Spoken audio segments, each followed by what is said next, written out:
జీవితాలు అర్థాంతరంగా ముగిసిపోతున్నాయి. కుటుంబాలు రోడ్డు పాలైపోతున్నాయి. ఎందుకని? రోడ్డు ప్రమాదాలు. ప్రతిరోజు కూడా ఎక్కడో దగ్గర ఎన్నో రోడ్డు ప్రమాదాలు జరుగుతూనే ఉన్నాయి. ఎప్పుడెక్కడ యాక్సిడెంట్ జరుగుతుందో తెలియదు. రోజు రోజుకి యాక్సిడెంట్స్ పెరుగుతూనే ఉన్నాయి. నిజంగా చెప్పాలంటే ఏ ట్రాన్స్పోర్ట్ ఈరోజు సురక్షితంగా ఉంది? రోడ్డు మీద ట్రావెల్ చేయడమా, ట్రైన్ ట్రావెల్ చేయడమా, ఎయిర్ ట్రావెల్ చేయడమా? ఎక్కడ సురక్షితం? రోడ్డు మీద యాక్సిడెంట్ జరిగిందనుకోండి, చనిపోవచ్చు, లేకపోతే ఏదైనా జరగవచ్చు. లేకపోతే ట్రైన్లో ట్రాన్స్పోర్ట్ చేస్తుంటే ట్రైన్ యాక్సిడెంట్ అయితే ట్రైన్లో ఉన్న వాళ్ళందరూ చనిపోతారంటే అందరూ చనిపోరు, కొంతమంది చనిపోవచ్చు, కొంతమంది బతికే అవకాశం. అదే ఫ్లైట్ ట్రాన్స్పోర్ట్ చేస్తే ఫ్లైట్ కనుక ఒక్కసారి పడిపోయిందంటే ప్రతి ఒక్కడు కూడా చనిపోతాడు. ఒక్కడు కూడా మిగిలే అవకాశము ఛాన్సెస్ లేకుండా పోతుంది.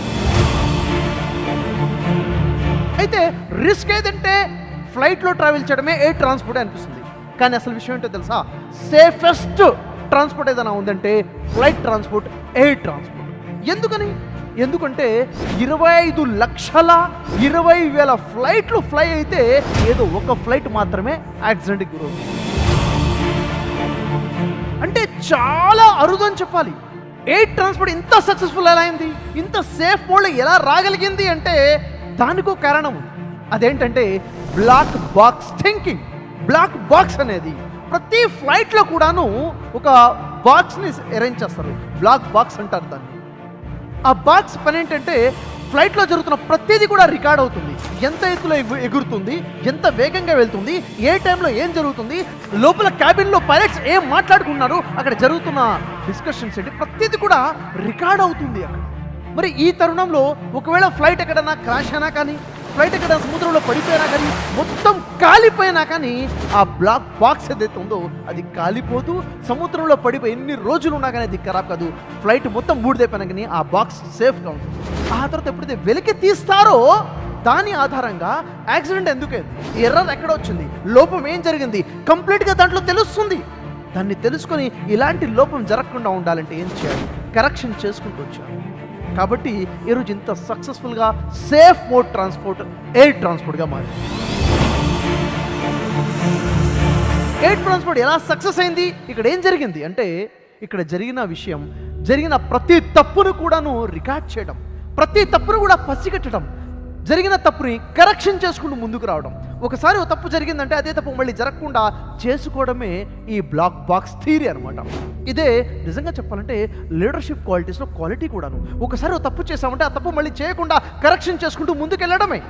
బిల్ గేట్స్ కానివ్వండి, స్టీవ్ జాబ్స్ కానివ్వండి, ఎలాన్ మస్క్ కానివ్వండి, రతన్ టాటా కానివ్వండి, మేరీ కామ్ అయినా, డాక్టర్ బిఆర్ అంబేద్కర్ అయినా, ఏపీజే అబ్దుల్ కలాం అయినా, ఎంఎస్ ధోని అయినా, వీళ్ళు వాళ్ళ రంగంలో సక్సెస్ అయ్యారు అంటే రీజన్ వాళ్ళలో ఉన్నటువంటి లీడర్షిప్ క్వాలిటీ. ఏం చేయాలి, ఎప్పుడు చేయాలి, ఎలా చేయాలి, ఏం చేయకూడదు, నిర్ణయాలు ఎలా తీసుకోవాలి, ఈ ఆలోచన విధానమే లీడర్షిప్ క్వాలిటీ వాళ్ళు సక్సెస్ అయ్యే విధంగా చేయగలరు. అసలు ఫాలోవర్ అంటే ఏంటి, లీడర్ అంటే ఏంటి?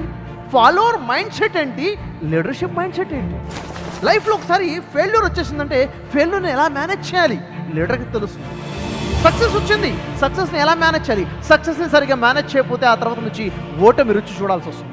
ఫెయిల్యూర్ని సరిగ్గా మేనేజ్ చేయకపోతే ఆ తర్వాత సక్సెస్ మీ జీవితంలో ఉండదు. ఇది మేనేజ్మెంట్. ఒక లీడర్ చేయగలరు.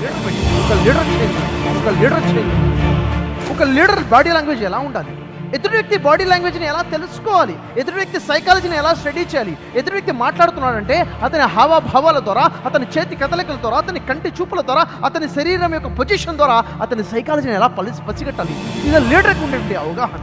ఒక మేనేజర్ అంటే, ఒక లీడర్ అంటే వాట్ ఈస్ ద డిఫరెన్స్? ఒక లీడర్కి ఒక బాస్కి ఉన్న డిఫరెన్స్ ఏంటి?